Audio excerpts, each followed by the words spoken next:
Hey everyone, I'm Peter Stories here to guide you today.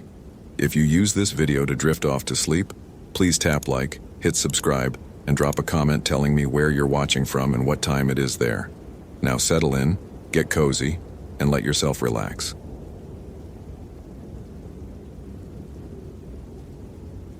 My name is Seth Campbell, and at 6:47 a.m. on October 13th, 2018, my radio crackled with the call that would shatter everything I thought I understood about reality, family, and the cosmic forces that hunt in the spaces between love and madness. Unit 23, we have a missing hiker, Jessica Moore, age 24, last seen Grid 47 Alpha near Whisper Creek Trail. Family reports she missed her 9 p.m. check-in call last night. Respond code 2. I was sipping coffee from my thermos, watching the Olympic Peninsula fog lift through the windshield of my Ford Ranger, thinking about Sarah making breakfast and 8-year-old Emma probably still tangled in her frozen bed sheets. The coffee tasted like normalcy, bitter, warm, real. I had no idea it would be the last normal thing I'd experience for, God, I don't even know how long anymore. Time doesn't work the same way after you've seen what I've seen. Copy. Dispatch.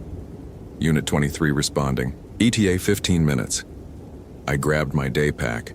Garmin GPS first aid kit, emergency beacon, energy bars Sarah had packed with a sticky note that read, "Come home safe, Daddy needs to help Emma with her science project tonight, hearts." My wedding ring caught the morning light as I folded the note into my chest pocket, right next to the drawing Emma had made of our family holding hands under a rainbow. These details matter. You'll understand why soon. The drive to Grid 47 Alpha took me through terrain I knew like the worn calluses on my hands. 17 years working these woods, and I could navigate to Whisper Creek with my eyes closed. But something felt displaced. Wrong. The Douglas firs looked too tall, stretching into sky that seemed higher than it should be. The shadows fell at angles that didn't match the sun's position. My iPhone showed 7:14 a.m., but my Timex read 7:23. Small discrepancies. The kind you dismiss until reality starts unraveling and you realize every impossible detail was a warning. At the trailhead, I found Jessica's Toyota Corolla, Washington plates, camping gear still organized in the trunk. Her tent was pitched correctly, MSR hubba hubba, everything regulation.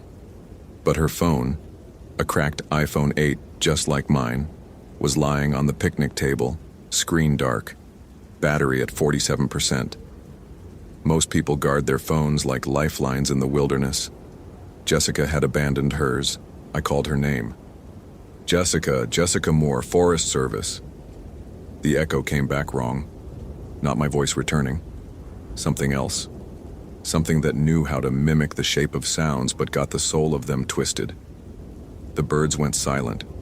Not gradual, like when predators move through, but instant, like someone had thrown a switch on the entire ecosystem. My radio. Unit 23, what's your status? Beginning sign cutting north of the campsite. Fresh boot prints, size 7, Merrill Moabs heading toward Whisper Creek. But as I followed Jessica's trail, the prints began changing. Same boot pattern, but the depth varied impossibly. Sometimes pressed deep like she was carrying a full pack. Sometimes barely visible like she weighed nothing at all. Sometimes the prints appeared to be heading in the opposite direction on the same step. 3 hours in, I found her first piece of gear, a North Face jacket hanging from a branch exactly 8 feet off the ground. No way she could have reached that high. No way she would have removed her jacket in 42-degree weather. But there it hung, perfectly positioned, arms spread like a scarecrow. My iPhone buzzed. Text from Sarah. Emma wants to know if you'll be home for dinner. Making your favorite meatloaf. Normal. Beautiful. Real. I took a photo of her text to anchor myself to what mattered. But when I looked up from the phone, I was no longer on Whisper Creek Trail. The path beneath my boots was different. Older, worn smooth by centuries of foot traffic, but leading through forest I'd never seen. Trees twisted into impossible geometries, their branches forming symbols that hurt to perceive directly. The compass on my GPS spun lazily, unable to find magnetic north in this space that existed adjacent to the Olympic Peninsula, but followed different laws of physics. "Jessica," I called again. This time the answer came from my daughter. "Daddy, Daddy, help me." Emma's voice, crystal clear, terrified, coming from deeper in these wrong woods. Every paternal instinct I possessed screamed at me to run toward that sound. But Emma was safe at home. Emma was eating cereal and probably arguing with Sarah about brushing her teeth. Wasn't she? I grabbed my phone.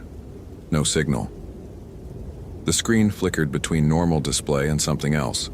Symbols that resembled letters but conveyed meaning through pathways in my brain that shouldn't exist.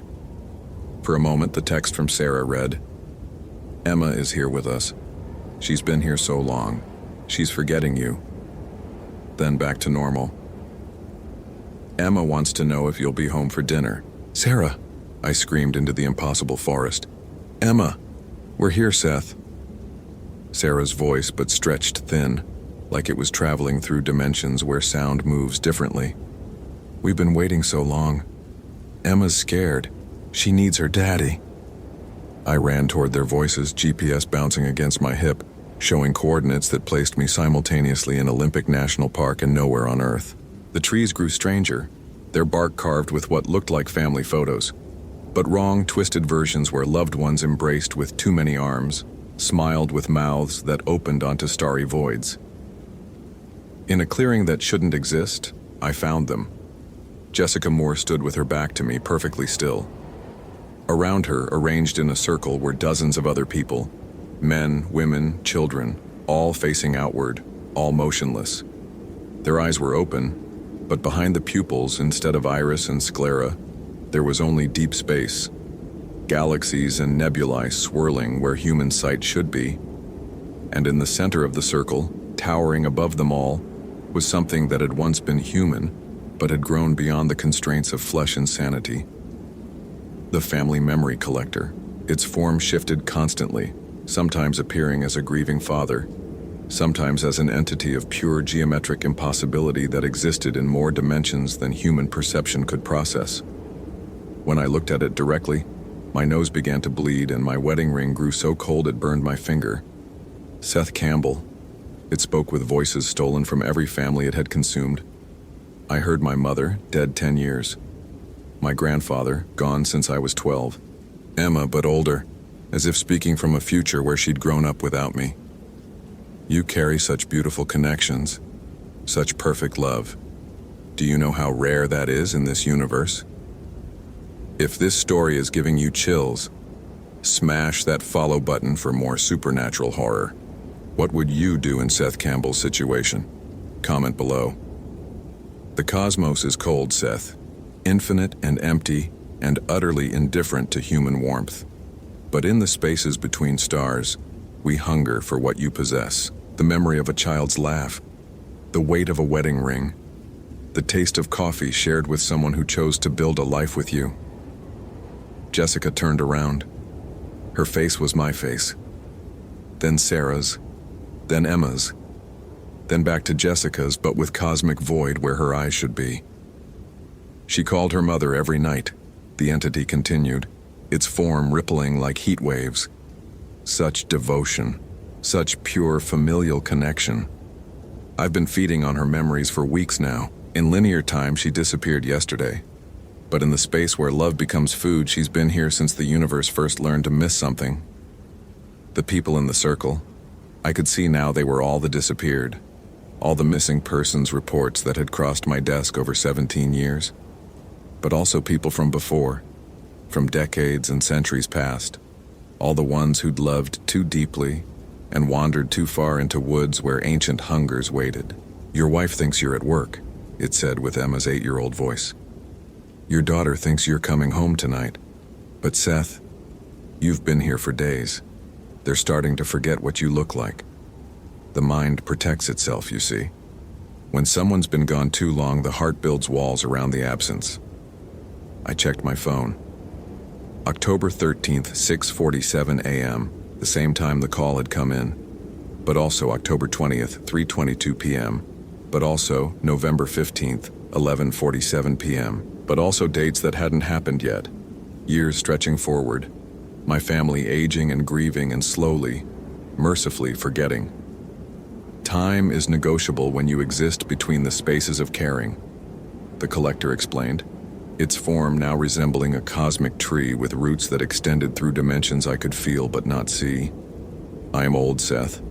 Older than your species' capacity for love. I was here when the first human looked at their child and felt that peculiar ache of protection that makes no evolutionary sense. That willingness to die for someone whose genes are only half your own. Beautiful. Impossible. Delicious. I understood then, with a clarity that shattered something fundamental in my mind. This entity was not evil. It was not malicious. It was something far worse. It was necessary, a cosmic force that fed on the connections that made life meaningful, and without it, the universe would be a simpler, colder, but ultimately more logical place. Your family's love for you is so pure, it whispered with Sarah's voice from our wedding night. But imagine how much more pure it will become when they're not burdened by your physical presence, when they can love the perfect memory of you instead of the flawed reality. The people in the circle turned to face me. Their cosmic void eyes reflected not stars but memories. Birthday parties, Christmas mornings, goodnight kisses, all the small moments that build a life worth living. The entity was offering me transcendence, a way to become something larger than human, fed by love instead of food, existing in the spaces between heartbeats instead of the linear progression of days. All I had to do was let go of the illusion that I was separate from the love I felt. Let go of the burden of being Seth Campbell, with his coffee-stained uniform and his aching back and his fear of letting down the people who depended on him. I could become the love itself. My phone buzzed. Text from Emma, though she was too young to have her own phone. Daddy, I made you a drawing. It's our family, but we're all made of stars. Mommy says you'll like it. The message couldn't be real, but I could see it, detailed and impossible. Emma's careful 8-year-old handwriting spelling out words she didn't yet know, describing an artwork that existed only in the space where a father's love meets cosmic horror. I looked at the collector. What happened to the others? The missing people? They became food, it said gently with my own voice. Beautiful, willing food. They nourished something greater than themselves. Their family's grief was exquisite. The mother who never stops hoping. The child who never understands why daddy didn't come home. Love stretched across absence becomes something divine. I pulled out Emma's drawing, the rainbow family, all holding hands. The paper had changed. Now we were all holding hands across a star field. Our bodies made of constellation patterns, our faces turned toward something vast and hungry and patient. The choice is always the same, Seth. Become consumed or become consumer. Join the circle. Or learn to feed. I felt it then, the hunger that could sustain me forever. The hunger for connection, for the taste of a child's trust, for the weight of promises made and kept and broken. I could feel how simple it would be to reach into the space between a mother's worry and a father's pride, to feast on the love that connected them, to grow beyond the pathetic limitations of flesh. The wedding ring on my finger began to expand, growing up my arm like liquid metal, preparing to transform me into something that could survive on affection instead of oxygen. But Emma's drawing, the original version, not the cosmic horror revision, was still in my pocket. And suddenly I understood something the ancient entity had missed in its billion years of feeding. Love isn't food. Love is fire. And fire burns. I grabbed Jessica Moore's hand. Her real hand, not the cosmic void version, but the flesh and blood hand of a 24-year-old woman who called her mother every night and deserved to go home. The moment our skin touched, the hunger that had been building in my chest turned inside out, became a furnace instead of an emptiness. The entity screamed, not with sound, but with the collapse of several dimensions simultaneously. The people in the circle stumbled, their void eyes flickering back to human confusion. Time snapped back into linear progression with a sound like breaking glass, and suddenly we were just in Olympic National Park again. Coordinates 47.751, Lumd again, 123.43 Northern 70 W. elevation 1847 feet, October 13th, 2018, 4:23 p.m. Jessica collapsed, breathing, human, confused but alive. My radio. Unit 23, report status. Found her, I gasped. Grid 47 Alpha, she's alive, need medical evac. But as we waited for the helicopter, as Jessica slowly remembered who she was and where she came from, as I guided her back to the world of cell phone signals in normal time, I could feel something vast and patient watching from the spaces between the trees. It had not been destroyed. Entities like the family memory collector don't die.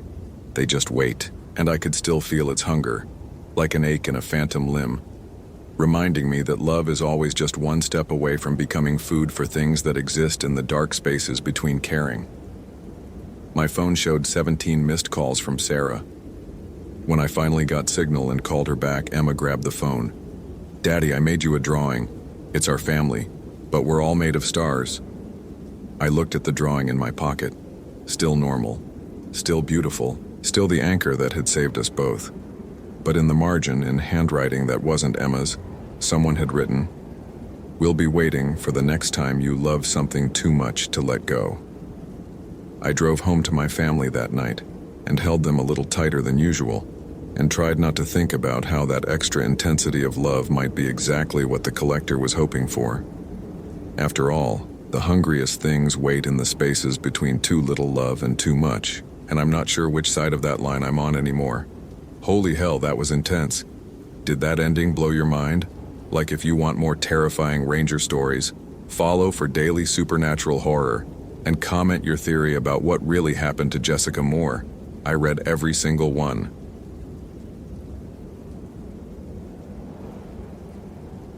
My name is Connor Blake, and at 6:47 a.m. on October 15th, 2018, my radio crackled with the emergency call that would drag me into a nightmare older than the towering sequoias themselves. The dispatcher's voice cut through the morning static like a blade.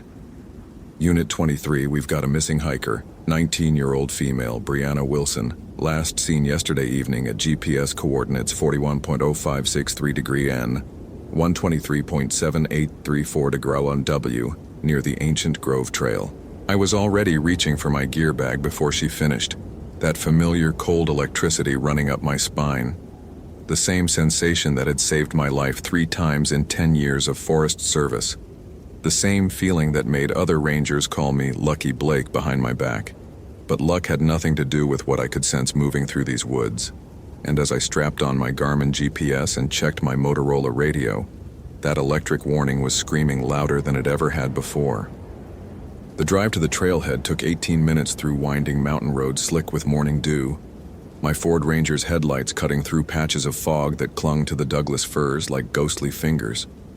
Brianna's parents, Dale and Margaret Wilson, were already waiting in their silver Honda Civic, eyes red-rimmed and hollow with that specific terror that only comes when your child vanishes into wilderness. She was supposed to call when she got back to her car. Margaret sobbed, clutching a thermos of coffee with white knuckles. Brianna never misses check-ins, never. She's been hiking these trails since she was 12.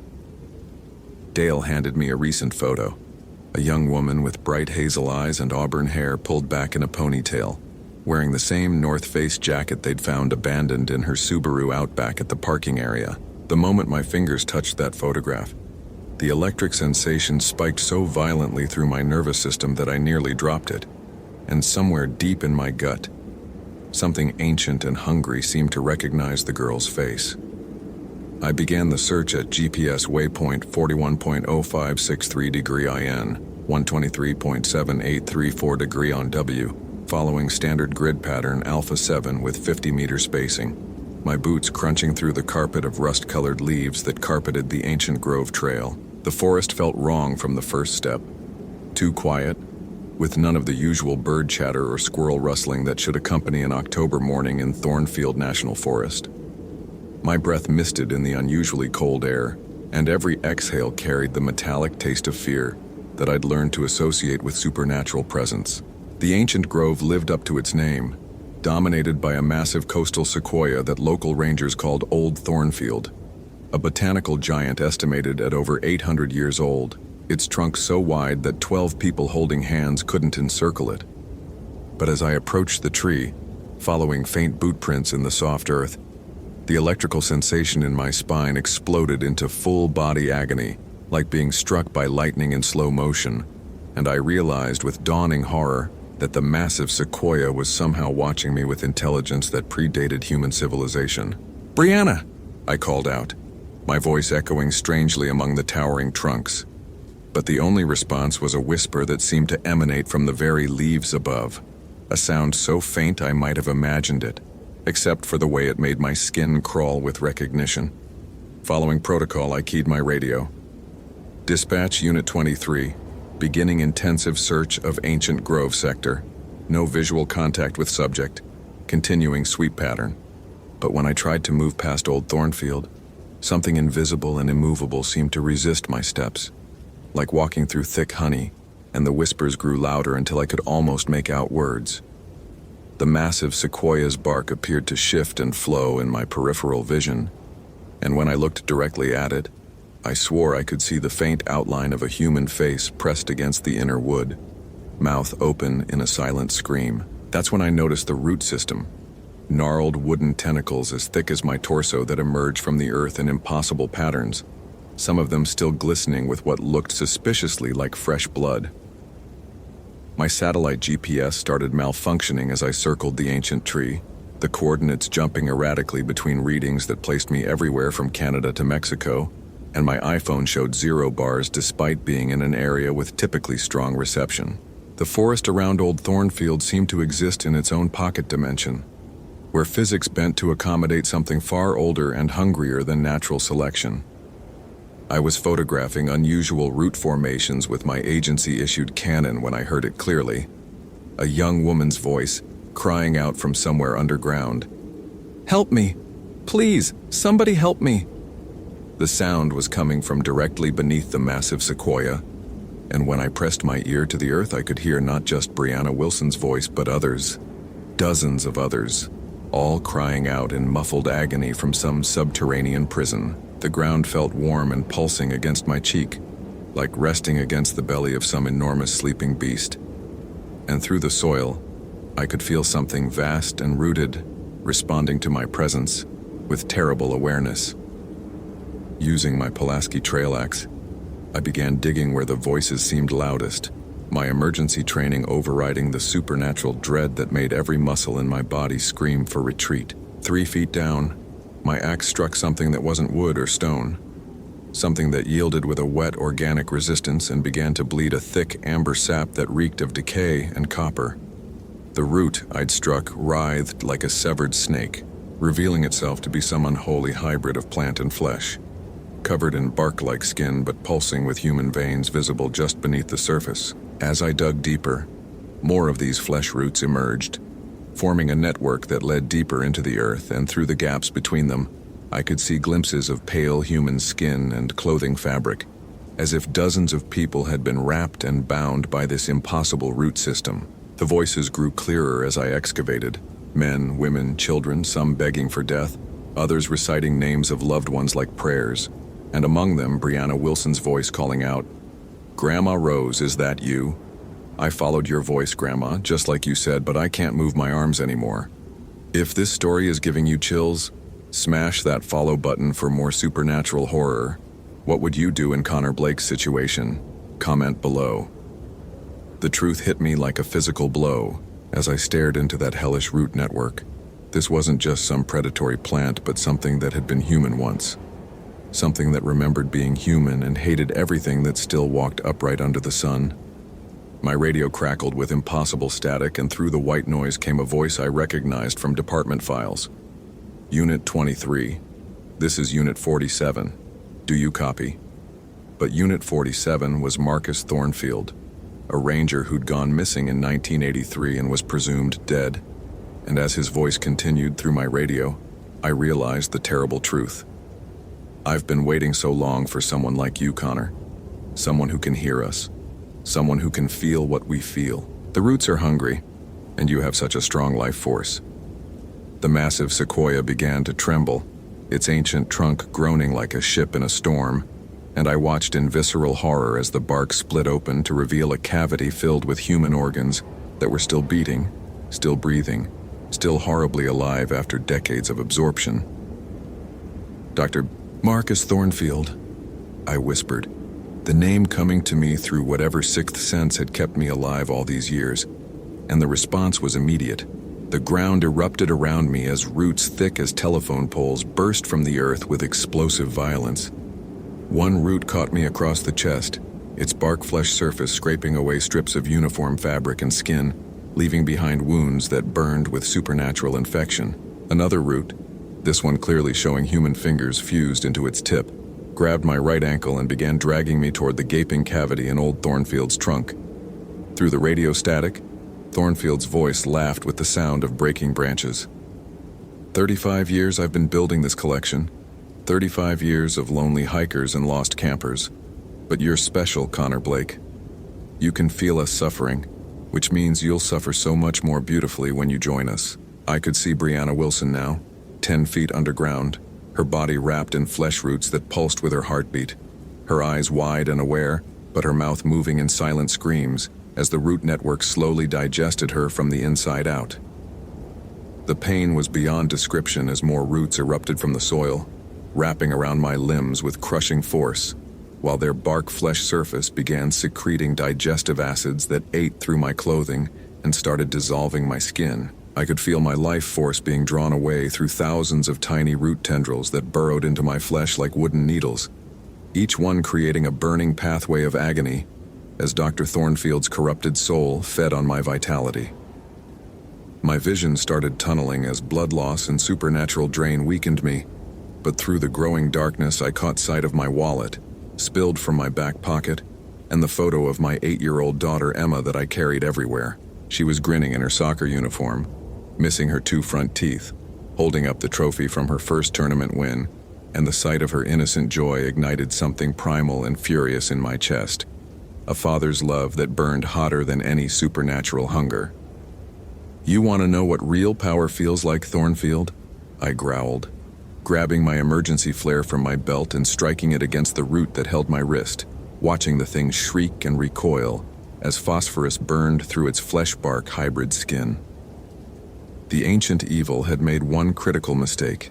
It had fed on fear and despair for so long that it had forgotten the power of human love, the way a father's protective instinct could burn through supernatural darkness like a cleansing fire. I used the flare to sever the roots holding my legs, each cut releasing geysers of that amber blood sap and inhuman screams that made the entire forest tremble. But I pushed through the pain and kept cutting, following the root network down toward where Brianna Wilson lay trapped. My hands were raw and bleeding. My uniform hung in acid-burned tatters and every breath tasted like copper and decay. But Emma's photograph had reminded me why I couldn't give up. Not when someone's daughter needed saving. Not when I had the power to sense what others couldn't and fight what others wouldn't believe existed. The deeper I dug, the more the forest itself seemed to turn against me, branches whipping down from impossible heights to claw at my face, and the ground becoming soft and organic, like walking on the inside of some massive stomach. But I kept cutting, kept burning, kept pushing toward Brianna's voice. Because somewhere in suburban Sacramento, another father was waiting by his phone for news of his missing daughter. When I finally reached Brianna Wilson, the sight nearly broke my sanity. She was still alive, still conscious, but the flesh roots had grown into her body through dozens of entry points, pulsing with her blood and breathing with her lungs while slowly replacing her organs with wooden analogs. Her eyes focused on mine with desperate clarity. "I can feel all of them," she whispered through lips that were turning bark brown at the edges. "Everyone who came before me, they're all still here, still aware, still screaming inside the tree. It's been feeding on us for decades, Ranger Blake, growing stronger with each soul it collects, and now it wants you too, because you can hear us suffering." The flesh roots binding her began to tighten as my presence triggered some defensive response, and I could see wooden tendrils beginning to sprout from her fingernails, the slow transformation that would turn her into another component of Thornfield's impossible anatomy.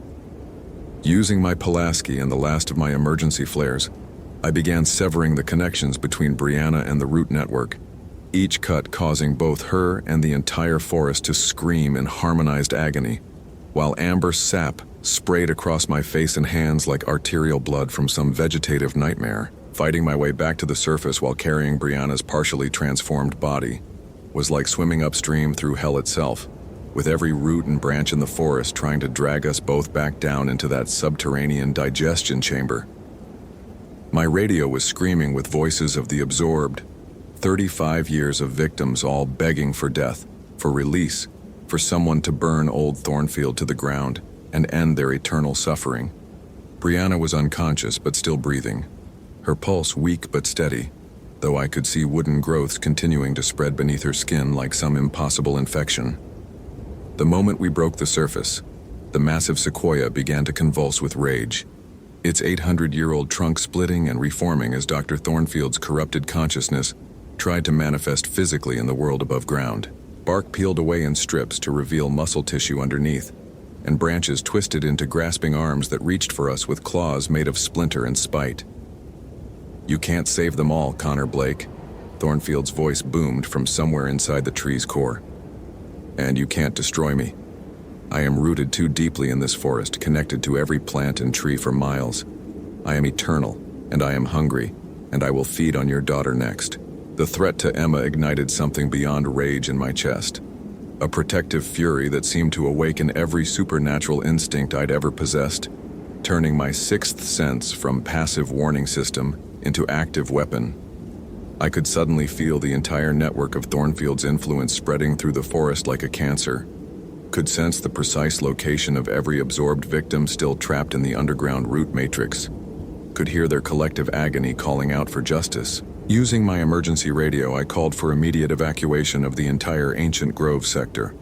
All units, we have a code red supernatural emergency at Old Thornfield, requesting immediate backup and evacuation of all civilian personnel within 5-mile radius. Then I did something that would haunt me forever. I looked Brianna Wilson in her half-transformed eyes and made her a promise. "I'm going to end this thing, but first I need to get you to safety. Your parents are waiting for you and you're going to see them again." The wooden growths under her skin pulsed with increased activity as we moved away from the ancient tree, as if the supernatural infection was fighting to drag her back to its source. But I wrapped her in my emergency blanket and began the long hike back to the trailhead, carrying the weight of 35 years of trapped souls on my shoulders. By the time I reached the parking area, my backup had arrived. 3 other rangers, 2 EMT units, and Agent Sarah Chen from the Department of Interior's Special Investigations Unit, the federal agency that handled cases too weird for local authorities. Brianna Wilson was airlifted to Redwood Memorial Hospital, where doctors would spend the next 6 hours removing organic growths that defied every known law of biology, while I spent 3 hours in debriefing sessions trying to convince federal agents that an 800-year-old tree was possessed by the soul of a dead botanist who collected human victims in an underground root network. Agent Chen was surprisingly receptive to my report, telling me that Thornfield National Forest had generated 17 unexplained disappearances since 1983, all within a 5-mile radius of Old Thornfield, all dismissed as standard wilderness accidents until now. "We're going to need you to guide us back there, Ranger Blake," she said, checking the ammunition in her sidearm with practiced efficiency. "If what you're telling me is true, we have 34 more people who need rescue, and a supernatural entity that represents a clear and present danger to public safety." The extraction mission launched at dawn the next morning, with a specialized team equipped with chainsaws, industrial wood chippers, and enough white phosphorus incendiary devices to clear-cut half the forest.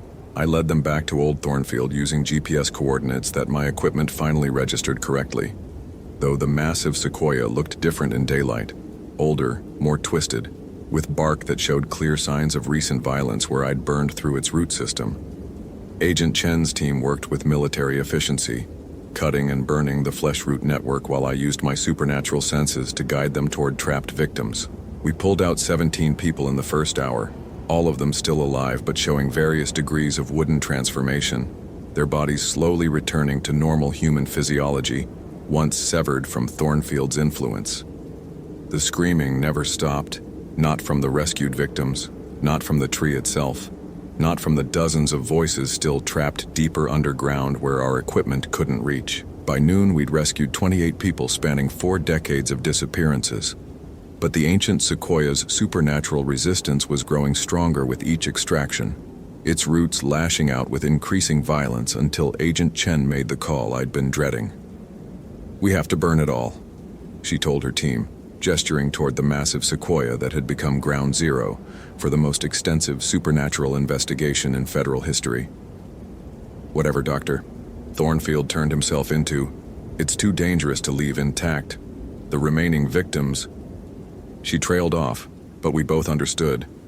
Some souls were beyond rescue, their consciousness so deeply integrated into the tree's unholy anatomy that extraction would mean death anyway. I radioed the evacuation order myself, clearing a 10-mile radius while Chen's team positioned incendiary charges around Old Thornfield's base, each device containing enough white phosphorus to burn through solid wood like tissue paper. The ancient tree seemed to sense its impending destruction, thrashing with desperate fury as supernatural wind whipped through the forest and the temperature dropped 20 degrees in as many seconds. Through my radio came, "Doctor," Thornfield's voice one final time. "You think burning me will end this, Connor Blake? I've been growing for 35 years, spreading my influence through root systems that connect to every major tree in 3 counties. Kill this body, and I'll just inhabit another stronger tree, and when I do, your daughter Emma will be my first new collection." The explosion lit up the forest like artificial sunrise, a column of white-hot flame that climbed 300 feet into the sky and could be seen from towns 30 miles away. Old Thornfield burned like no natural wood should burn, with colors that had no names and sounds that no earthly fire should make, releasing smoke that carried the screams of the finally liberated dead up into the autumn sky. I felt something break in my chest as the ancient tree collapsed. Not physical damage, but the snapping of some supernatural connection that had been growing between us, like severing a psychic umbilical cord that had fed on my life force during our underground battle. The fire burned for 18 hours, consuming not just the massive sequoia but somehow igniting the entire underground root network, following those flesh root pathways deep into the earth until the whole system collapsed into a smoking crater 40 feet across and 30 feet deep. When the flames finally died, nothing remained of Dr. Marcus Thornfield's 800-year reign of terror except charred soil and the acrid smell of burned flesh that lingered in the forest air for weeks afterward. Holy hell, that was intense. Did that ending blow your mind? Like, if you want more terrifying Ranger stories, follow for daily supernatural horror, and comment your theory about what really happened to the remaining victims trapped in Old Thornfield. I read every single one. Epilogue. 6 months later. My name is Connor Blake, and 6 months after the Thornfield incident, I still wake up screaming from dreams where wooden tentacles burrow under my skin, and Dr. Thornfield's voice whispers my daughter's name through the radio static. Brianna Wilson made a full recovery after 3 months of medical treatment, with only small scars on her arms and legs to show where the flesh roots had tried to claim her soul, and she sends me Christmas cards every year with photos of her college graduation and wedding day. The federal government classified the entire operation under national security provisions, officially listing Old Thornfield's destruction as a controlled burn for forest management purposes, while the 28 rescued victims were relocated with new identities and lifetime psychological counseling. Agent Chen offered me a position with her Special Investigations Unit, saying my supernatural sensitivity made me uniquely qualified for cases involving paranormal entities that threaten civilian populations. But I declined. Emma needed her father home for dinner every night, not chasing monsters through America's darkest forests. But sometimes, on quiet autumn evenings when the wind moves through the trees around my house in ways that sound almost like whispers, I remember what Dr. Thornfield said about spreading his influence through root systems that connect entire forests, and I wonder if we really killed him, or just scattered him to grow stronger in a dozen new locations. My supernatural senses haven't faded since that day. If anything, they've grown stronger, more sensitive to the things that hunt in the spaces between human understanding and natural law.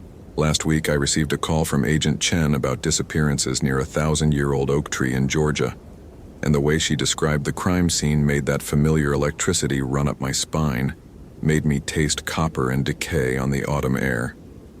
Emma is 9 years old now. Old enough to understand when Daddy has to travel for work, old enough to know that some monsters are real, and that sometimes it takes people like us to stop them before they hurt innocent families. The Forest Service promoted me to senior ranger after the Thornfield case, with a commendation for exceptional bravery in civilian rescue operations under extreme conditions.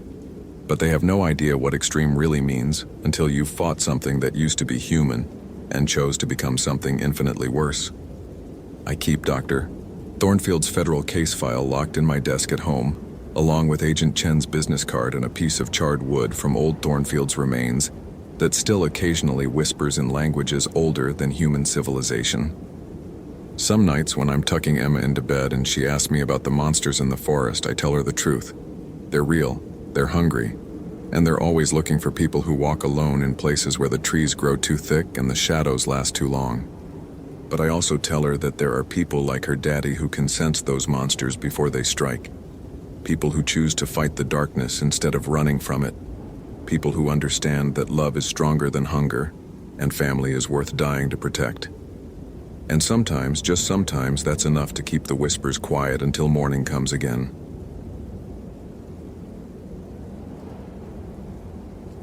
My name is Marcus Rodriguez, and at 6:47 a.m. on October 23, 2018, my radio crackled with the call that would change my life forever.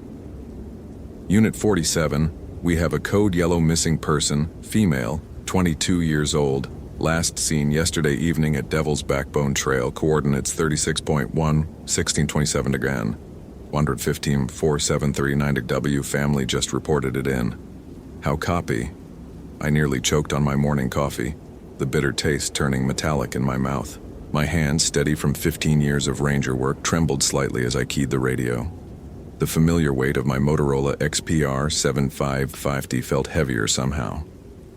Unit 47 copies. ETA to Trailhead 15 minutes. What's the missing person's name? Olivia Martinez, college student from UNLV, anthropology major. Was researching some kind of indigenous history project. Parents say she had camping gear for overnight stay but was supposed to check in by satellite phone at 9 p.m. yesterday. Nothing since. That familiar chill ran down my spine. The same sensation I'd felt before finding Tom Hendricks hanging from a tree that wasn't suicide, before discovering the Wilkins family's campsite with all their gear intact but no bodies, before every case that kept me awake for months. My abuela always said I had El Don, the gift. In my line of work, it felt more like a curse. I grabbed my pack, checking the familiar weight of my Garmin InReach satellite communicator, emergency medical supplies, and the Glock 19 that headquarters pretended we didn't carry. The morning air hit my face as I stepped outside the ranger station, carrying the scent of pine needles, wet earth, and something else. Something wrong that made my stomach clench. The drive to Devil's Backbone Trailhead took me through winding mountain roads, elevation climbing from 3,200 to 4,800 feet. My truck's thermometer read 38 Degan, unusual cold for October in the Mojave National Preserve. Through the windshield, I watched the sunrise paint the desert mountains in shades of copper and gold, beautiful enough to make tourists weep. Today, it looked like dried blood. I parked next to a blue Honda Civic, California plates reading 8KJN 492. The car was locked, a UNLV parking permit hanging from the rearview mirror alongside a small dream catcher. Inside, I could see backpack straps, water bottles, and what looked like academic papers scattered across the passenger seat. The girl had been prepared. My radio crackled. Unit 47, additional information. Missing person's mother says Olivia was specifically looking for something called the Whispering Cavern, mentioned in some 1890s mining expedition records. Does that mean anything to you? The cold seemed to deepen around me. I'd heard whispers about that place. Old-timers at the station would change the subject when anyone brought up certain areas of the preserve. Rangers with 30 years' experience would get a look in their eyes, the same 1,000-yard stare you see in war veterans. Negative dispatch, beginning search pattern now. I clicked on my GPS, marking Olivia's vehicle location as my starting point. The Devil's Backbone Trail stretched northeast toward the preserve's most remote section, where cell towers couldn't reach and satellite signals got spotty. Perfect place to disappear. The trail started normal enough, worn dirt path marked with standard Forest Service blazes, familiar granite outcroppings I'd hiked past hundreds of times. But within the first quarter mile, that wrongness in my gut intensified. The usual desert sounds were absent. No coyote calls, no hawk cries, no rustle of lizards in the brush. Even the ever-present buzz of insects had gone silent. I keyed my radio. Unit 47 to dispatch, beginning grid search of Sector 7 Alpha.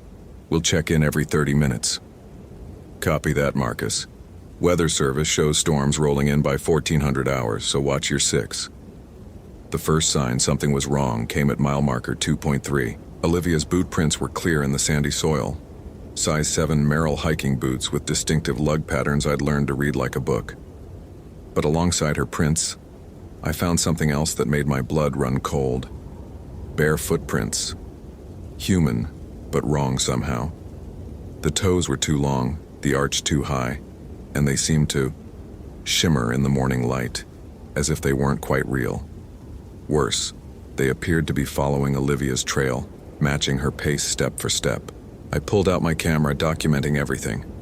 The photos would look normal to anyone else, but through the viewfinder, those strange prints seemed to pulse with their own dark energy. My hands started shaking again, not from cold this time. Unit 47 to dispatch found the missing persons trail heading northeast into Sector 7 Bravo, continuing pursuit. What I didn't tell dispatch was that I'd also found 3 crows hanging upside down from a dead Joshua tree, their necks twisted at impossible angles, eyes pecked out by something with very small, precise teeth. By 9:30 a.m., I'd followed Olivia's trail 2 miles deeper into the preserve. The landscape here was different, older somehow, as if this part of the desert had existed long before the rest. The rock formations took on disturbing shapes and shadows fell at wrong angles despite the climbing sun. That's when I heard it for the first time. Marcus. Marcus, help me. My wife Sophia's voice clear as day, coming from somewhere ahead on the trail. My heart hammered against my ribs. Sophia was safe at home, probably making breakfast for our 2 kids, Isabella and Diego. But her voice sounded desperate, terrified, exactly how she'd sound if something had taken her. I drew my weapon without thinking, muscle memory from range training kicking in. Sophia? Sophia, where are you? Silence. Then, from a completely different direction, Daddy, I'm scared. Please come find me. Isabella's voice. My 7-year-old daughter who'd hugged me goodbye just 2 hours ago, who'd made me promise to be home for her soccer game at 4 p.m. This isn't real, I said aloud, my voice echoing off the stone walls. But my hands were shaking so badly I could barely hold my gun steady. The voices came again, overlapping now. Sophia crying, Diego calling for his papa, Isabella screaming in terror, all coming from different directions, leading me off the trail, deeper into the maze of red rock and dead trees. That's when my gift kicked in fully. That supernatural awareness my grandmother had recognized when I was barely 5 years old. This wasn't just environmental danger or wild animal threat. This was something ancient, something hungry, something that had been waiting. I forced myself to focus on Olivia's boot prints, ignoring the voices of my family. But now her prints were changing, getting fainter, as if she'd been growing lighter with each step. At mile marker 4.1, I found her backpack. The Osprey Atmos 50 was sitting upright on a flat boulder, perfectly arranged as if she'd carefully set it down for a rest. Inside, everything was organized. Sleeping bag, portable stove, research notebooks, and a manila folder marked, The Echo Collector, Historical Research. My blood turned to ice as I opened that folder. Photocopied pages from 1892 mining expedition reports, newspaper clippings about disappearances dating back over a century, and detailed notes in Olivia's neat handwriting. The Paiute called it, He Who Steals Last Breaths, feeds on final moments of terror and death, creates temporal loops to extend feeding. Survivors report time distortions, hearing voices of dead loved ones. Mining expedition of 1892 freed it from Sacred Cave prison. 7 men entered cave. Only 1 came out, aged 40 years and 3 days, speaking fluent Paiute despite never learning the language. A loose photograph fell from the folder, a daguerreotype from 1892 showing 6 men in mining gear standing outside a cave entrance. The 7th man, the survivor, was photographed separately. His hair had gone completely white, his face aged beyond recognition, and his eyes held the same 1,000-yard stare I'd seen in veteran rangers. But it was the cave in the background that made me vomit. I'd been there before, in dreams that weren't dreams, visions that came when my gift was strongest. The entrance was exactly as I'd seen it, a gaping maw in the mountainside that seemed to breathe darkness. Unit 47 to dispatch, found missing persons equipment at coordinates 36.1891 DN, 115.51, 24 degree W. Continuing search. Copy that, Marcus. How are you holding up out there? Your voice sounds stressed. How could I tell them I was hunting something that shouldn't exist? That every instinct screamed at me to run, to get back to my family, to forget Olivia Martinez ever existed? I'm fine, dispatch. Trail's getting rough, that's all. But I wasn't fine. The temperature had dropped another 15 degrees, and my breath came out in visible puffs despite the desert climate. The shadows were moving independently of the sun, reaching toward me with finger-like tendrils. And the voices of my family kept calling, getting more desperate, more real. I found Olivia's first piece of clothing at 11:15 a.m., her UNLV sweatshirt hanging from a branch exactly at eye level, positioned so I couldn't miss it. The fabric was ice cold despite the climbing sun, and when I touched it, images flashed through my mind. Olivia walking confidently down the trail, excited about her discovery. Hearing something behind her, turning to see nothing, but feeling watched. The temperature dropping, her breath misting, footsteps matching hers, a voice calling her name in her mother's voice, following the voice deeper into the rocks. The cave entrance appearing where no cave should be, something moving in the darkness inside her, screaming as I jerked my hand back, gasping. The visions were getting stronger, my gift working overtime in this cursed place. Whatever had taken Olivia, it was still here, still hungry. The trail led upward now, toward the high country where the preserve's most remote areas bordered on officially unmapped wilderness. My GPS signal flickered in and out, the screen occasionally showing impossible readings, coordinates that placed me 50 miles away, elevation readings that put me below sea level. At 12:30 p.m. I found the cave. It sat in a narrow canyon I'd never seen before, despite 15 years patrolling these mountains. The entrance was exactly as shown in the 1892 photograph. A natural archway about 8 feet high, perfectly round, leading into absolute darkness. But it was wrong in ways that made my eyes water to look at directly. The stone around the entrance was carved with symbols that seemed to move when I wasn't looking directly at them. The air coming from inside was warm, humid, carrying a smell like copper and rotting flowers. And from deep inside came a sound, not quite voices, not quite music, but something that made my bones ache. Olivia's remaining clothes were scattered around the entrance, her hiking boots placed neatly side by side, her pants folded precisely, her shirt, her undergarments all arranged with disturbing care. But no blood, no signs of struggle, no body. I keyed my radio. Unit 47 to dispatch. I've found something. Need backup at coordinates. I looked at my GPS. The screen showed only static. Dispatch, do you copy? Silence.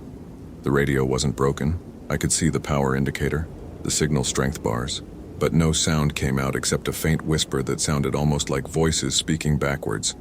That's when I heard Olivia scream. Not from the cave, from behind me, back down the trail. A raw, terror-filled shriek that echoed off the canyon walls and seemed to go on forever. I spun around, weapon ready, scanning the rocks and shadows. Olivia, Olivia, where are you? The scream came again, this time from inside the cave, then from above me on the canyon rim. Then from 3 different directions at once, overlapping, harmonizing in a way that human vocal cords couldn't manage. I understood then what the research notes had meant about temporal loops. The thing in the cave, the echo collector, was feeding on Olivia's final moments of terror, but extending them, repeating them, savoring them like a fine wine. She wasn't dead yet. She was trapped in her last moments of life, experiencing them over and over while the entity drank her fear. Fuck this, I said aloud and stepped toward the cave entrance. The moment I crossed the threshold, reality shifted.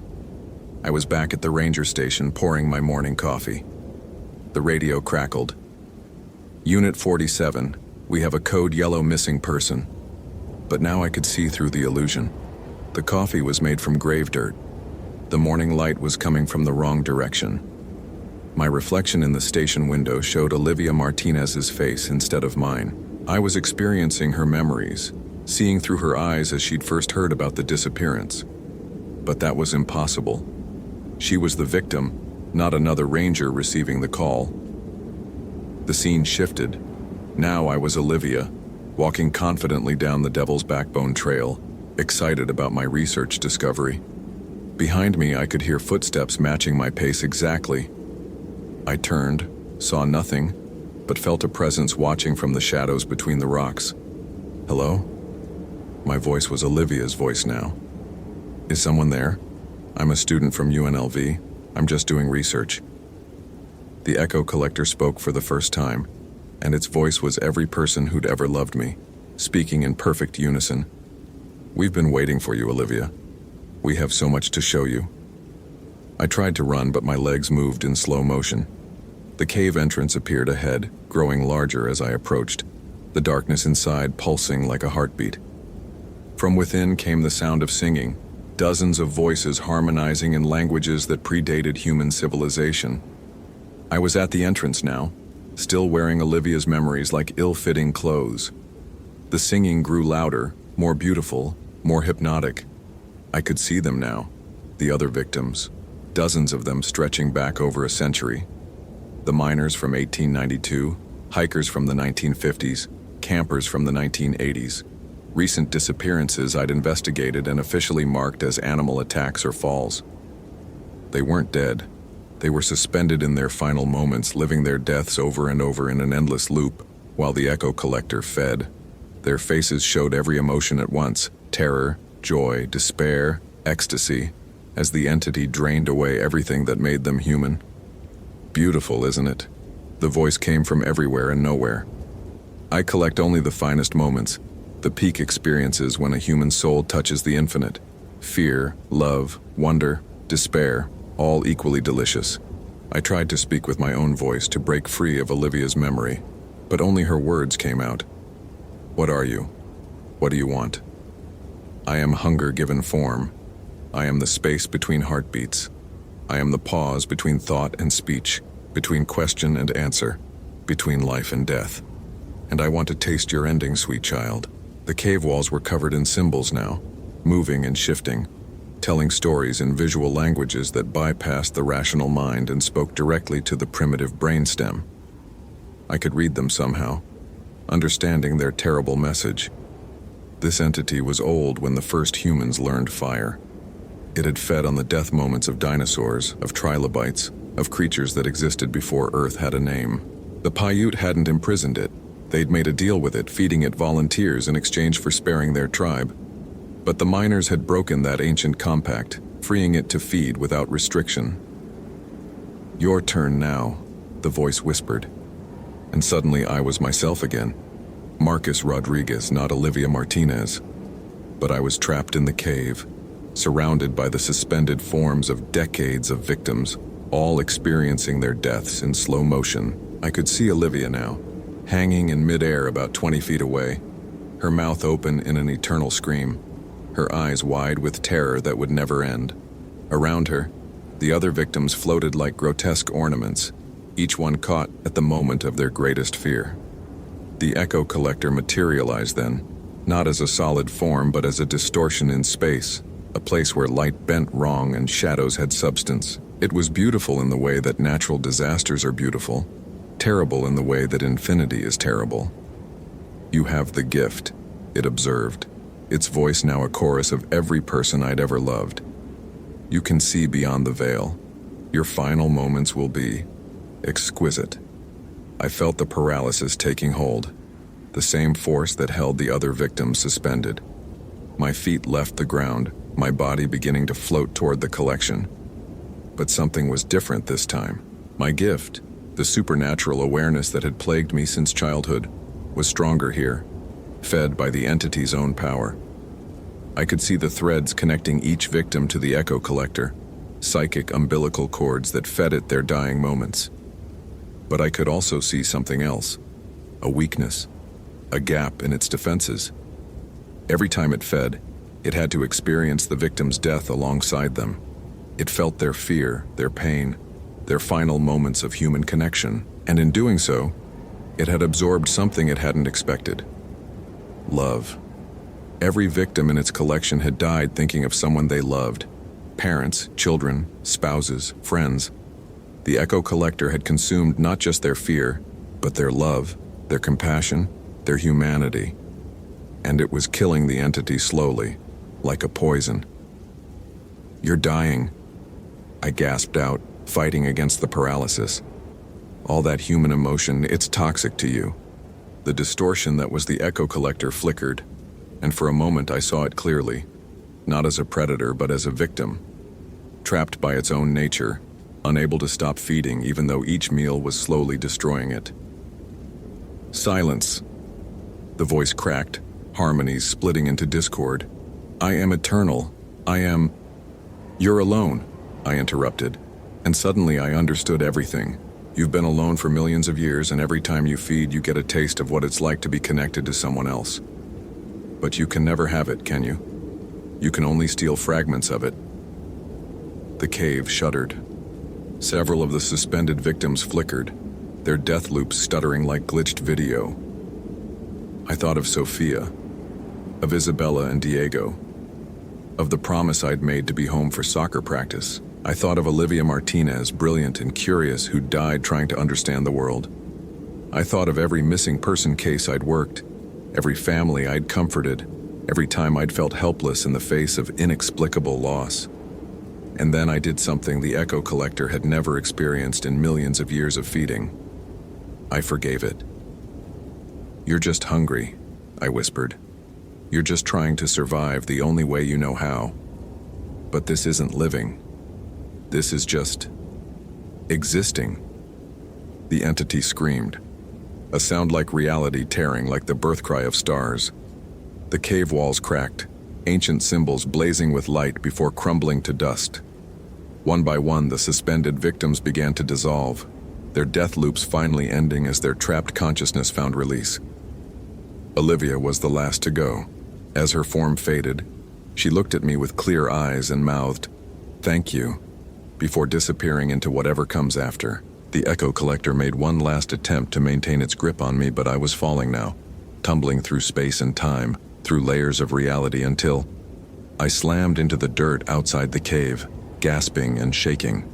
The entrance was gone, sealed by a rock slide that looked decades old. My GPS was working again, showing normal coordinates. My radio crackled to life. "Unit 47, this is dispatch. Your signal disappeared for about 2 minutes there. Everything okay?" 2 minutes. I'd been in that cave for what felt like hours, but only 2 minutes had passed in real time. "Unit 47, I need a recovery team at my location. I found evidence of the missing person, but..."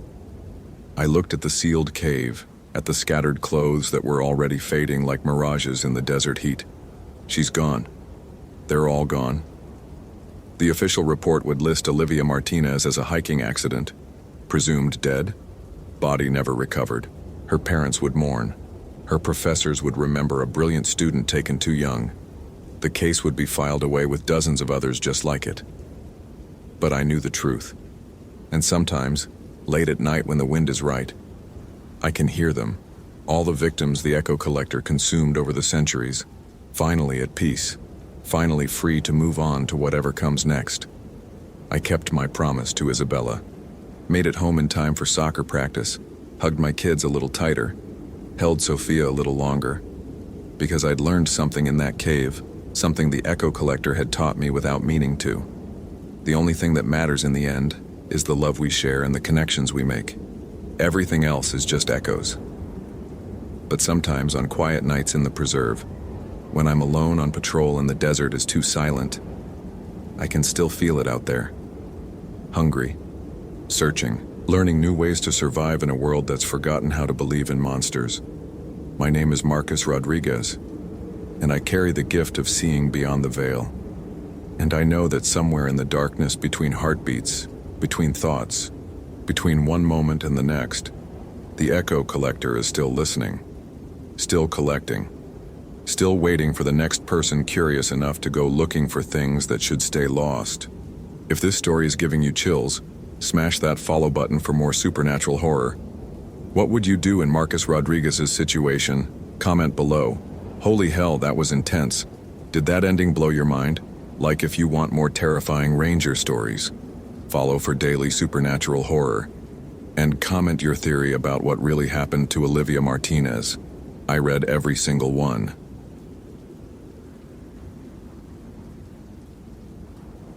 My name is Austin Clark, and at 6:47 a.m. on October 15, 2019, my radio crackled with the call that would change my life forever. The static-filled voice of dispatch came through my truck's communication system as I sipped my thermos of coffee, the same Seattle's Best blend Sarah made every morning before kissing me goodbye and reminding me to come home safe for Emma's soccer practice. The metallic taste of fear hadn't yet replaced the familiar comfort of that morning routine. Unit 23. We have a code yellow missing person at Olympic National Park, Hoh River Trail area. 22-year-old female, Chloe Martinez, reported missing by family approximately 14 hours ago. The dispatcher's voice carried that particular tension reserved for cases involving young people. Last known position GPS coordinates 478606 Digren 1-23.9348 Dig, near mile marker 7 of the Hoh River Trail. I set down my coffee cup, the one Emma had decorated with crayon drawings of our family stick figures last Father's Day, and reached for my radio. Unit 23 copy, en route to coordinates, ETA 23 minutes. My voice sounded steady, professional, but something in my chest had already begun to tighten like a fist around my heart. The morning mist that clung to the Olympic Peninsula suddenly felt heavier, more oppressive, as if the forest itself was holding its breath. The drive through the winding access roads of Olympic National Park took me past the familiar landmarks I'd patrolled for 8 years. Salduke Falls Turnoff, the old growth cedar grove where I'd proposed to Sarah, the ranger station where I'd received my first commendation for rescuing lost hikers. Each mile marker felt like a countdown to something I couldn't yet name, but my hands gripped the steering wheel tighter with every passing minute. The October air temperature had dropped overnight to 38 degrees here, and frost still glittered on the Douglas fir needles like tiny crystalline warnings. When I reached the Hoh River Trail parking area, Chloe's mother was waiting beside a rusted Honda Civic, her face streaked with tears and her hands shaking as she clutched a thermos of what smelled like chamomile tea. Maria Martinez looked like she hadn't slept in days, her brown eyes red-rimmed and desperate. "Ranger Clark? Thank God you're here. My Chloe, she came here to spread her grandmother's ashes, her abuela Elena, who raised her. She was supposed to call me yesterday evening, but..." Her voice broke into sobs that echoed off the surrounding peaks. I pulled out my notepad and pen, the same government-issued Skillcraft pen I'd been using for years, its familiar weight grounding me as I gathered the essential details. "Ma'am, I need you to tell me exactly when you last spoke with Chloe and what she was wearing." The protocol questions felt mechanical, but they were necessary anchors in situations that could quickly spiral into chaos. Maria's hands trembled as she showed me the last text message from her daughter. "Found the perfect spot Abuela showed me in her stories, so peaceful here. Love you, Mama." She was wearing her pink North Face jacket, the one I bought her for Christmas last year, dark blue jeans, and those white Nike sneakers she never takes off. Maria's voice grew steadier as she focused on the concrete details. She had her backpack, the gray Jansport with water bottles and granola bars, and the urn. It's small, brass, with Elena's name engraved on it. The weight of family history pressed down on us both as I wrote these details in my notebook, not knowing how prophetic the word family would become. I studied the topographical map spread across my truck's hood, marking Chloe's last known position with a red X. The Hoh River Trail followed the river valley for 18 miles into the heart of the Olympic wilderness, through old-growth temperate rainforest that had stood untouched for centuries. The area around mile marker 7 was particularly dense with Sitka spruce and western hemlock, creating a canopy so thick that even midday sunlight struggled to reach the forest floor. Something about that darkness felt wrong, though I couldn't articulate why. "I'm going to find your daughter, Mrs. Martinez," I promised, meeting her desperate gaze with what I hoped was reassuring confidence. Those words would later haunt me as I realized the true nature of what we were dealing with, entities that fed on promises made out of love. "I'll radio in every 30 minutes with updates. Go home, try to rest, and wait for my call." The lie felt necessary. I could see exhaustion eating away at her resolve like acid. The trailhead information board showed recent bear activity warnings and reminded hikers about leave no trace principles. But there was something else. A small, weathered placard in what looked like Kino tribal language that I'd never noticed in my 8 years of patrolling this area. The characters seemed to shift and blur when I tried to focus on them directly, like trying to read in a dream. My iPhone showed full signal strength at the parking area, but I had an unsettling feeling that technology wouldn't be much help where I was going. I shouldered my search and rescue pack, 64 pounds of gear including GPS unit, medical supplies, emergency shelter, water purification tablets, and 3 days of MREs, and started down the Ho River Trail at 7:43 a.m. The path was well maintained for the first 2 miles. Boardwalks crossing the boggy areas and interpretive signs explaining the unique ecosystem of the Pacific Northwest temperate rainforest. But even in this familiar territory, something felt fundamentally wrong, like a song played in the wrong key. The morning sounds of the forest were all present but subtly off. Pacific wrens calling from the wrong elevations, Steller's jays silent when they should be raucous, and the complete absence of Douglas squirrel chatter that normally filled these woods. My boots, Danner Mountain 600s with Vibram soles, found perfect grip on the damp trail, but each step seemed to echo longer than physics should allow. The smell of decomposing cedar and the rich loam of centuries-old leaf litter filled my nostrils, but underneath it lurked something else, something that reminded me of the metallic scent of fear sweat. By mile marker 3, my radio crackled to life with an incoming call. "Unit 23, this is base. How's the trail looking?" My supervisor, Jake Morrison's voice sounded tinny and distorted through the static. I keyed my radio and responded, "Trail conditions good, proceeding to LKP. No sign of subject yet."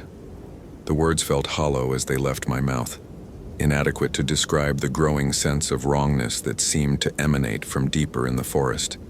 Even the river sounded different, less like flowing water and more like whispered conversations just beyond the range of understanding. The GPS coordinates led me to a section of trail where the canopy opened slightly, allowing filtered sunlight to create dancing patterns on the forest floor. Here I found the first real evidence of Chloe's presence, a partial footprint in the soft mud beside the trail, definitely from a woman's athletic shoe, size 7 or 8. The print pointed toward an unofficial side path that branched off into denser forest, barely visible unless you knew to look for it. My pulse quickened as I photographed the print with my iPhone and marked the GPS coordinates: 47.8594 degree N, 123.93542 degree U. Following the faint side trail required bushwhacking through Salmonberry and Devil's Club, their thorns catching on my uniform and leaving thin red scratches on my hands.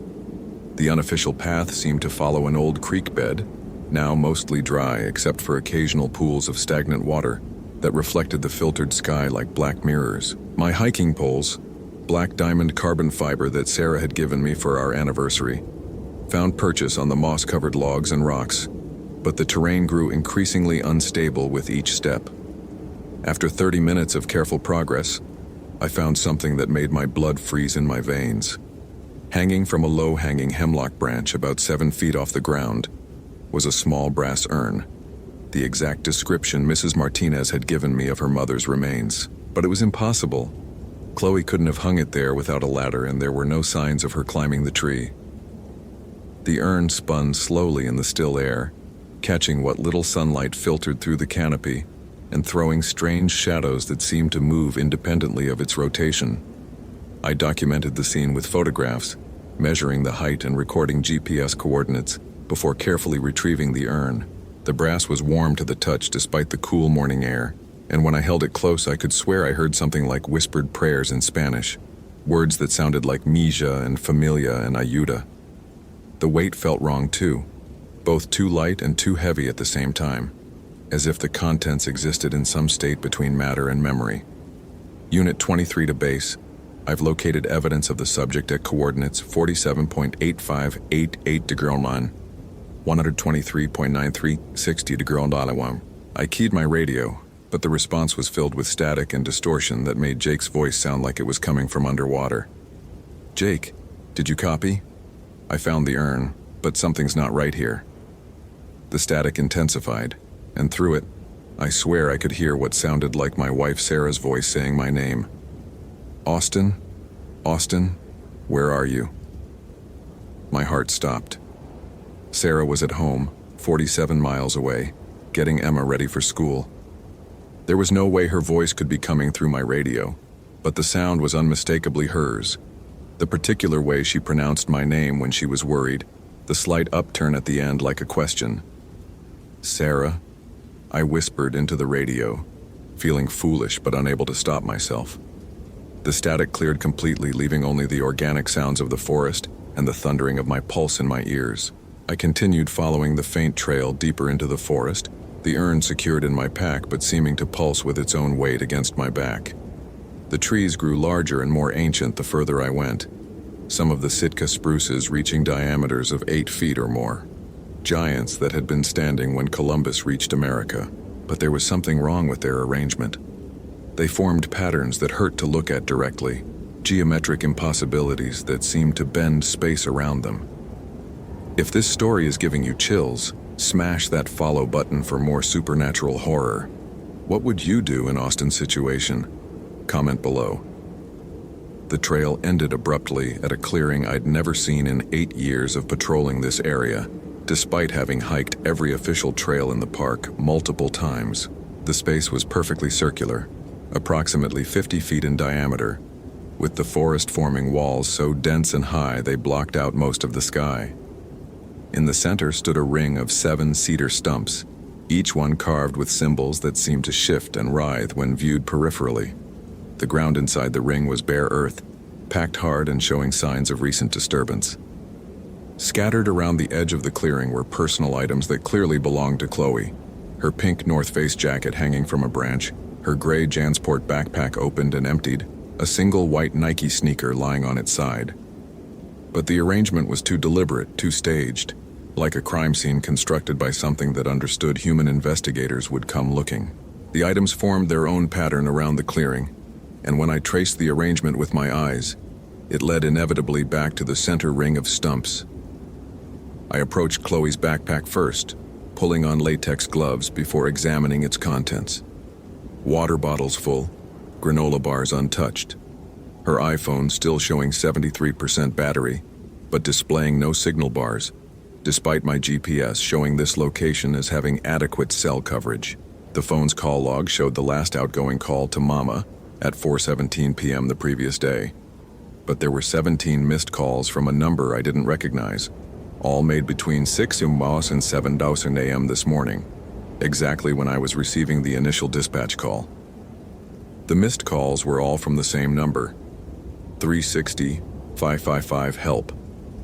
I tried calling it back but heard only dead air, no ringtone or connection sounds. When I checked the text messages, my blood turned to ice. There were dozens of messages from contacts labeled Emma and Sarah, my wife and daughter's names, but the numbers didn't match their real phone numbers. The messages were in their voices, if text could have voices. Daddy, where are you? And Austin, please come home, something's wrong with Emma. My hands shook as I scrolled through the messages, each one more desperate than the last. The timestamp showed they'd been arriving continuously since Chloe's disappearance, but that was impossible. These weren't real messages from my family. They couldn't be. But the language, the particular way Emma misspelled certain words, Sarah's habit of using ellipses instead of periods when she was anxious, every detail was perfect, more accurate than any stranger could possibly know. Austin? The voice came from behind me, soft and familiar, and completely impossible. I spun around to see Emma, my 8-year-old daughter standing at the edge of the clearing in her purple pajamas and barefoot despite the October cold. Her blonde hair hung loose around her shoulders, and her green eyes, so much like Sarah's, were filled with tears. "Daddy, I'm scared. Mommy won't wake up and there are people in our house." Every instinct I'd developed as a father screamed at me to run to her, to scoop her up and carry her to safety. But Emma was 47 miles away, safe at home with Sarah, probably eating her usual breakfast of Lucky Charms and complaining about having to brush her teeth. This couldn't be real. This had to be some kind of hallucination brought on by stress or elevation or something rational that didn't require me to accept that my daughter was somehow standing in a haunted clearing in the middle of the Olympic wilderness. "Emma, honey, what are you doing here?" My voice cracked as I spoke, professional training warring with paternal instinct. I took a step toward her, but she backed away, maintaining the same distance between us. Her bare feet left no prints in the soft earth, and when she moved behind one of the larger trees, she seemed to fade slightly, becoming translucent like morning mist. "They're pretending to be you, Daddy. They're in our house and they sound just like you, but they're not you. Mommy believes them. But I know the difference." Emma's voice carried a mature terror that no 8-year-old should possess, and when she spoke, the temperature in the clearing dropped noticeably. Frost began forming on the surfaces of the cedar stumps, and my breath became visible in white puffs. "You have to come home now before they take your place completely." I fumbled for my radio, needing to contact base, needing to call Sarah, needing some anchor to reality that could explain what I was experiencing. But when I keyed the microphone, Emma's voice came through the speaker. "Daddy, please don't leave me alone with them. Please come home." The plea was so heartbreaking, so genuinely Emma, that tears started flowing down my cheeks before I could stop them. "This isn't real," I said aloud, as much to convince myself as to challenge whatever force was creating this vision. "Emma is safe at home. This is some kind of trick." But even as I spoke the words, doubt crept in. What if something had happened to my family while I was out here? What if these weren't hallucinations but somehow real communications from Emma, desperate and terrified and needing me? The Emma thing smiled, but the expression was wrong, containing too much knowledge and not enough innocence. "You always taught me that families take care of each other, Daddy. You said that love makes us stronger, but what if love makes us weaker? What if the people who love us most are the ones who can hurt us the worst?" Her voice began to change as she spoke, becoming deeper, more resonant, until it was no longer my daughter's voice at all, but something ancient and hungry. "You're not Emma." I drew my service weapon, a Glock 22 .40 caliber that I'd never fired outside of quarterly qualification training. The weight felt reassuring in my hands, a tangible reminder of protocols and procedures in the real world that existed outside this nightmare clearing. "Whatever you are, show me your real form." The thing wearing Emma's appearance laughed, a sound like wind through dead leaves. "We are the echoes of love, Austin Clark. We are what remains when families are torn apart, when promises are broken, when the bonds that should protect become weapons that destroy." As it spoke, more figures began emerging from the forest around the clearing. Sarah in her work clothes, my deceased father in his army uniform, my brother who died in Afghanistan, even my childhood dog Rex. Each figure was perfect in every detail, more real than memory could make them. But their eyes were wrong. Too dark, too knowing, reflecting not light, but an absence of it that seemed to pull at my vision. They formed a circle around me just like the cedar stumps, and when they spoke, their voices harmonized in impossible ways.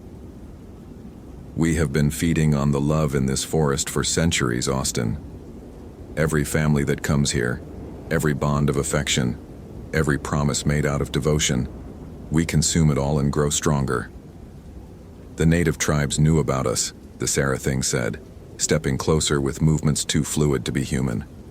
"They built barriers to keep us contained, warnings to keep families away. But your modern world has forgotten the old knowledge, and the barriers grow weak. We hunger, Austin. We hunger for the kind of perfect family love that radiates from you like heat from a fire." I kept my weapon trained on the nearest figure, but bullets seemed inadequate against forces that could steal the faces of the dead and twist them into weapons of psychological warfare. "Where is Chloe Martinez?" What did you do to her?" My voice was steadier than I felt, but I could hear the underlying tremor of fear that I couldn't quite suppress. Chloe came to us willingly, the thing wearing my father's face said.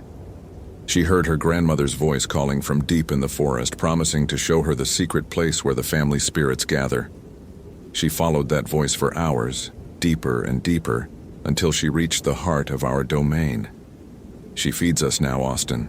Her love for her dead grandmother, her grief, her hope of reunion, all of it nourishes us.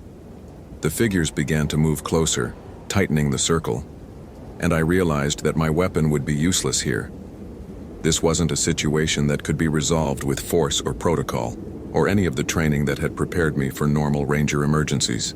These entities existed in dimensions that bullets couldn't touch, powered by forces that predated human civilization, and operated according to rules that made mockery of physics and logic. But Chloe's love was just an appetizer, the Emma thing said, skipping closer with movements that left no disturbance in the earth. You, Austin Clark, you are the feast we have been waiting for, a man who loves his family more than his own life, who would sacrifice anything to protect them, who radiates pure paternal devotion like a beacon in the darkness. We will feed on your love until nothing remains but emptiness, and then we will wear your face when we visit Sarah and Emma tonight. The cosmic horror of it hit me like a physical blow. The realization that I was facing entities that had existed since before human civilization, beings that could manipulate reality itself, and whose very existence rendered human concepts of family and love into weapons against us. My mind reeled at the implications. If these things could perfectly mimic anyone, how many families had they already infiltrated? How many loving fathers had been replaced by creatures wearing their faces? The amusing thing, the thing wearing Sarah's face said, is that the more you love them, the more power you give us. Every thought of Emma's laugh, every memory of Sarah's kiss, every promise you made to protect them, it all makes us stronger. Your devotion is our nourishment, Austin. Your perfect family man love is exactly what will destroy your family. I felt my sanity straining under the weight of cosmic implications I was never meant to comprehend. These weren't ghosts or demons or any supernatural force that operated within human understanding. They were something older and more fundamental, entities that existed in the spaces between human emotions and fed on the very bonds that made us human. The forest itself suddenly seemed hostile, every tree a potential hiding place for horrors beyond imagination. But in that moment of ultimate despair, something unexpected happened. The brass urn in my backpack, Chloe's grandmother's ashes, began to glow with warm golden light that cut through the supernatural darkness like a blade. The fake family figures hissed and stepped back, their perfect human masks slipping to reveal glimpses of the writhing shadow stuff underneath. A voice elderly and strong and filled with love that had endured beyond death spoke from the urn. "Mijo, you are not alone." The voice of Elena Martinez, Chloe's grandmother, continued speaking in accented English mixed with Spanish. "These parasitos, they feed on twisted love, on broken promises, on families torn apart by fear. But true love, love that survives death, love that protects even from beyond the grave, this burns them like holy fire." The golden light intensified, and I could see the shadow entities writhing and retreating further from its radiance. "Chloe is not lost, Ranger. She is trapped in their feeding ground, the place where they take those who follow the voices of their dead. But the path is still open. Follow the river upstream, past the place where water runs uphill, to the grove where time moves backward. Hurry, Mijo. The moon rises soon, and with it, their power grows beyond any resistance." The false family figures let out inhuman shrieks as the light from Elena's ashes forced them to abandon their human disguises entirely. What remained were things of living shadow and hunger, geometric impossibilities that hurt to perceive directly, with too many angles and surfaces that folded in on themselves. They retreated to the edges of the clearing, hissing in languages that predated human speech, but I could feel their attention focused on me with the intensity of predators waiting for weakness. I holstered my weapon and shouldered my pack, the urn now pulsing with warm light that made the shadows dance and retreat. "Lead the way, Elena," I whispered, and felt rather than saw her approving nod. The golden light formed a path through the forest, following what looked like a creek bed, but one where the water flowed uphill in defiance of gravity and physics. The journey through the impossible geography of the entity's domain felt like walking through a fever dream made manifest. Trees grew with their roots reaching toward the sky, rocks floated suspended in mid-air, and the very ground beneath my feet shifted between forest loam and surfaces that felt like crystallized starlight. My watch showed the time moving backward, then forward, then stopping entirely, as if chronology itself had been broken by forces that existed outside temporal limitations. The entities you face, Elena's voice continued to guide me as I navigated the surreal landscape. They are the hunger that remains when love is consumed without being replenished. They are what happens when families are destroyed, not by hate, but by the corruption of devotion itself. Your native peoples knew this, knew that some hungers are so ancient and vast that they can only be contained, never destroyed. We passed through areas where the air shimmered with heat despite the October cold, where I could see glimpses of other times and places superimposed over the present. Ancient tribal ceremonies, pioneer families making camp, other park rangers who had walked these paths and never returned. The entities had been feeding here for centuries, maybe millennia, growing stronger with each family destroyed, each bond of love corrupted and consumed. Finally, we reached a grove of cedars so ancient and massive they seemed to support the sky itself. In the center, suspended in a web of crystallized light that pulsed with the rhythm of a heartbeat, was Chloe Martinez. She appeared to be sleeping, but her face was gaunt and pale, as if something vital was being slowly drained from her. Around her, feeding tubes of living shadow connected her to the massive trees, and I could see her memories flowing through them like luminous blood, images of her grandmother, her mother, every moment of family love being harvested and consumed. To free her, Elena's voice said softly, you must be willing to sacrifice the very thing they hunger for most. You must choose to give up your own family memories every moment with Sarah and Emma to power the ritual that will break their feeding cycle. But know this, mijo. What you sacrifice to save one family will be lost forever. You will return home to a wife and daughter whose faces you cannot recall, whose voices will be strange to you. The cosmic horror of the choice crashed over me like a tsunami of despair. Save Chloe and lose my family, or let her die and preserve the memories that made my life worth living. The entities had crafted the perfect trap, using love itself as a weapon against love, forcing me to destroy what I cherished most in order to act as the protector I'd sworn to be. But as I stood there, facing an impossible decision, I remembered Emma's words from the false vision. You always taught me that families take care of each other, Daddy. You said that love makes us stronger. True love, the kind Elena had spoken of, wasn't possessive or selfish. It was sacrifice willingly made, protection offered without expectation of reward, devotion that transcended personal loss. I reached for the urn containing Elena's ashes, feeling its warmth pulse through my hands like a second heartbeat. I understand now, I said aloud, addressing both Elena's spirit and the hungry shadows that watched from the edges of the grove. You feed on broken love, corrupted love, love that has turned inward and become poison. But you can't digest love that gives itself freely, love that chooses sacrifice over self-preservation. The urn's golden light expanded, flowing through my body and connecting me to the web of shadow tubes that fed on Chloe's memories. But instead of losing my own family memories as I'd feared, I felt them becoming stronger, more vivid, purified by the act of willing sacrifice. Sarah's laugh, Emma's bedtime stories, quiet Sunday mornings, all of it blazed with light that the entities couldn't consume because I was offering it freely, rather than having it taken by force.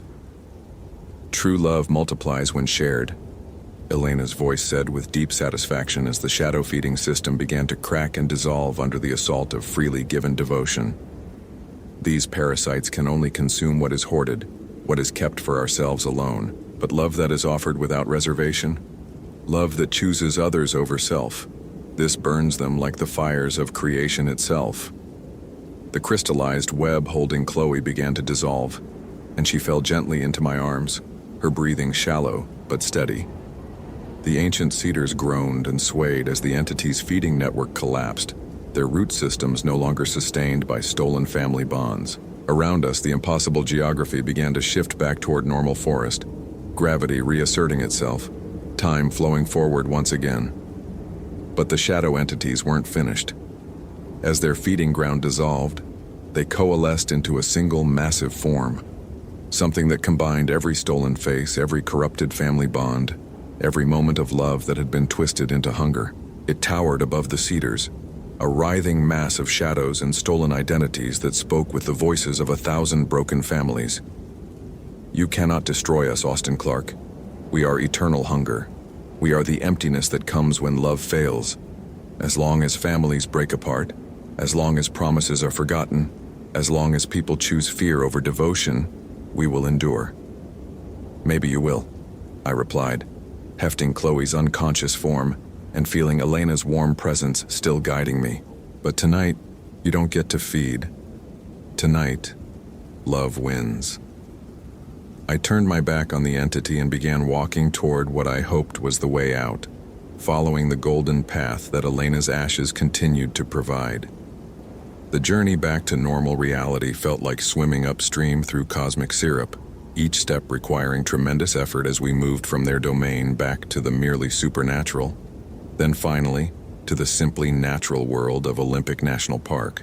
When we finally emerged from the forest onto the regular Ho River Trail, Chloe stirred in my arms and whispered, "Abuela, did you find the secret place?"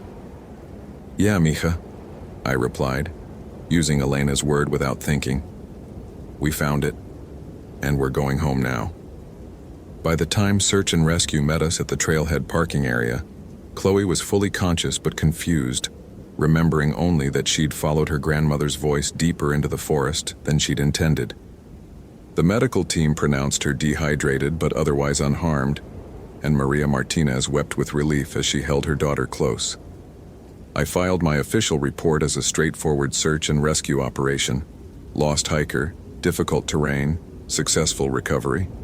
I didn't mention the impossible clearing, the entity that wore my family's faces, or the voice of a dead grandmother that had guided us both to safety. Some truths are too cosmic for official documentation, too dangerous to share with people unprepared for the knowledge that ancient hungers still prowl the spaces between human love and the vast indifferent universe. But I kept Elena's urn, with Maria's grateful permission. It sits on my desk now, a reminder that love, true love, selfless love, is the one force in the universe that grows stronger when it's given away. And sometimes when the shadows grow long and I hear voices calling from the forest that sound too much like family members, I touch the warm brass and remember that some hungers can be defeated, even if they can never be completely destroyed. 3 weeks later, Sarah asked me why I'd started telling Emma I loved her more often, why I hugged her tighter at bedtime, why I seemed to appreciate ordinary family moments with an intensity that bordered on desperation. I told her I'd learned something important during the Martinez search, that the people we love are more precious than we usually remember, and that the ordinary moments of family life are actually miracles we're too busy to notice. I didn't tell her about the dreams, about the shadow voices that still sometimes whisper my name in the darkness, or about the way certain sections of the Olympic forest feel different now, hungry in ways that normal wilderness never is. Some knowledge is too dangerous to share, too cosmic for civilians to bear. But I did tell her that love, real love, the kind that chooses sacrifice over safety, is probably the most powerful force in the universe. And when Emma asked why I thought that, I showed her the warm brass urn on my desk and said, "Because sometimes, mija, love is strong enough to reach across death itself and light the way home." The forest still calls to me sometimes in voices that sound like family members in distress. But now I know the difference between the real calls for help and the hungry echoes that want to feed on what I hold most dear. And I know that as long as there are people willing to choose love over fear, sacrifice over safety, devotion over self-preservation, the ancient hungers that prowl the spaces between worlds will never fully win, even if they never fully lose either. Holy hell, that was intense. Did that ending blow your mind? Like if you want more terrifying ranger stories, follow for daily supernatural horror. And comment your theory about what really happened to Chloe Martinez and whether Austin's family is truly safe. I read every single one.